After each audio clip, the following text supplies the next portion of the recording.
Morning, guys. Welcome to Coffee Chat. Well, guys, I'll tell you what, I'm sorry about all the noise. I mean, would you like to have to wake up to this in the morning? But basically, my neighbor over here for the last year and a bit, it's been like constant construction. First, he was building his house, then he was building his pool. Now he's got people over there clearing the underbrush. And look, I really hope the guy enjoys it, but I can't wait until it's finally finished. He's like an acreage over from where I am, but you would think that he was literally right in my own backyard with the level of noise, that's for sure. Anyhow, guys, I'll tell you what. Some of the articles that I was reading today, I was thinking to myself, man, is there any real good news out there in the world? Because it just seems like every day I'm looking up these articles and it's more doom and gloom. It's talking about collapsing economy, the loss of house prices, inflation going sky high, this happening, that happening, of course the whole Russia-Ukraine deal, and on and on and on. And every now and then you just think to yourself, my goodness, there's got to be some positive in the world. And I thought to myself, you know what? One of the best and most positive things that I think that you and I in this space enjoy is the fact that we're aware of it. Guys, just think in your life of all the technological changes that have happened and how it has transformed the world in a huge, huge way. And how a lot of people during each one of those transitions were completely oblivious to it and absolutely missed out on some major, major opportunity in life, right? I mean, I know, and I've said this before, look, when I was a kid, I don't know, I was about 14, 15. I got my first computer, and my dad gives me this Timex Sinclair, Timex the watch company computer. And I remember you'd have to, put a cassette tape into like a cassette deck and it'd take about 30 minutes to load a program onto, this computer and this type of stuff. You'd have to hook it up to your TV and all this kind of stuff. But I was absolutely mesmerized by that technology. I was so enthralled in it. And then, of course, we saw, the Commodore 64s, the VIC-20s, the clone computers, those of us that remember that, because how we got a lot of these home computers is IBM had a BIOS that was reverse engineered, and then other people started to build the motherboards and make these computers, and lo and behold, Microsoft comes along and says, hey, we have an operating system to run on those. And that's what a lot of people started getting, and that's what really increased Microsoft's huge influence and market share. But most folks, guys, were completely and totally oblivious to that, and look how powerfully it changed the world. And then, of course, we had the advent of the internet. And a lot of people really, really didn't understand the internet when it came up. You can literally find clips on YouTube from, morning shows where they're talking about, hey, what is an email? And what is this? And what is that? And yeah, most people didn't have any clue. And then obviously the social media craze with Facebook and all the other ones and stuff like that. And then, of course, how many of us heard about Bitcoin but didn't act on it, completely missed that one as well. Guys, consider yourself absolutely blessed if you're aware of this space right now. And I'll tell you why. Because, guys, we are so early. Now, I know for us in this space, because we're literally inundated with it, we think that, well, we're kind of, maybe some of us are late to the party. Nothing could be further from the truth. We are literally, look, we might not be the trailblazers, the Lewis and Clarks and those kind of guys, but I'll tell you what, we are definitely pioneers in this space, going out there, going west. Remember when they said, go west, young man? Well, we went west, and we actually are starting to take up residence. Now, what happens after, us pioneers come in? Well, guys, then the big settlers come, right? The merchants, and then, of course, the institutions and all of that. And by that time, guys, the run will be done in that capacity, meaning all of the major appreciation will be all over, but we will have been into this space so early that it will literally has the potential to generationally change our families' lives. I mean, I really believe, should Jesus tarry and the world continue going on, you will see generations thanking you and I for having, that foresight to get into this space when we did. And you really need to encourage yourself in that. Don't be really, a lot of times I look and I read how people are like, oh, well, the price of XRP, it's only, 48 cents. And I'm going to tell you, days going to come where we're going to look back and wish for days like this and the prices like this so that we could accumulate. And we'll be thinking, why, oh, why didn't I get as much as I possibly could and that kind of stuff? Guys, that's the way it goes. And it's been like that for every kind of industrial style revolution since the very first one.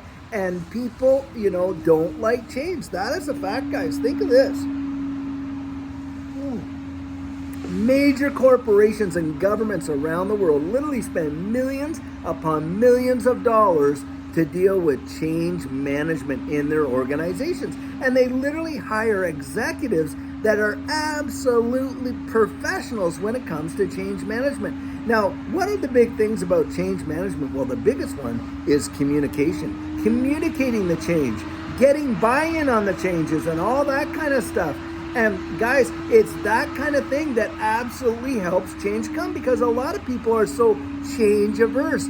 But the fact is, the world is changing in a big way. We're going into a new digital economy. We can absolutely see it. You don't have to be a rocket scientist to see where this space is going, right? I mean, you got the IMF, you got the Bank of International Settlements, you got the Federal Reserve, you got all these other things. You got the transition from LIBOR to so forth with the interest and all that kind of stuff happening right around this time.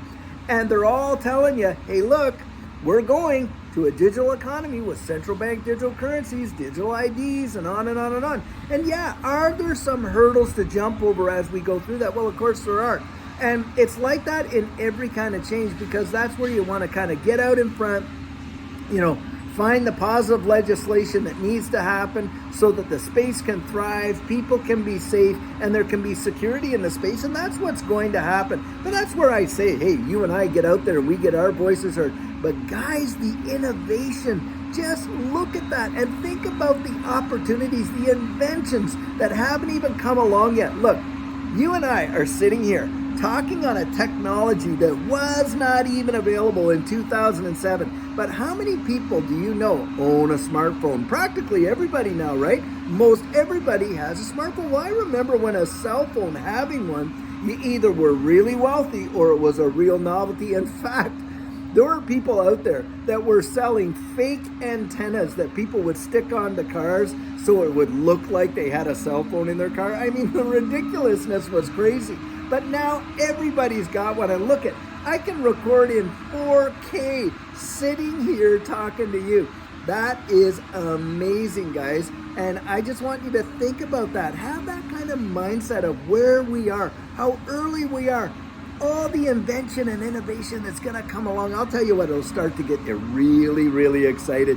You're not going to get fudded out by all of this kind of naysaying that goes on and all this kind of, oh my goodness, fear, uncertainty, and doubt. What if this and what if that and what if whatever? Well, why don't you turn those what ifs around and say, hey, what if this really does take off?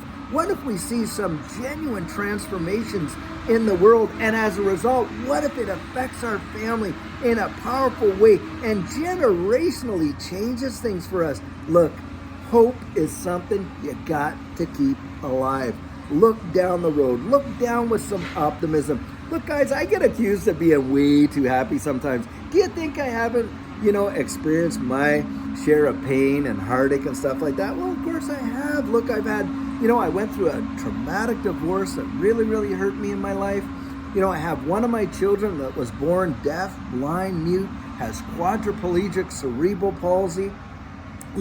Another one of my children is completely blind in one eye, so I have a couple kids with sight impairment and stuff like that. But you know what? I make a decision. I've decided that I'm going to look down the road at the good things and the hope in life. Life is not guaranteed, but boy, I'll tell you what, it can be a tremendous adventure. And the unknowing, the not knowing is part of the great excitement, isn't it? Think about Christmas time. When someone has wrapped up a gift for you and they put your name on it and they're showing you that love and affection, and you don't know what's inside that box yet, but you open it up with that kind of excitement and enthusiasm, and stuff like that.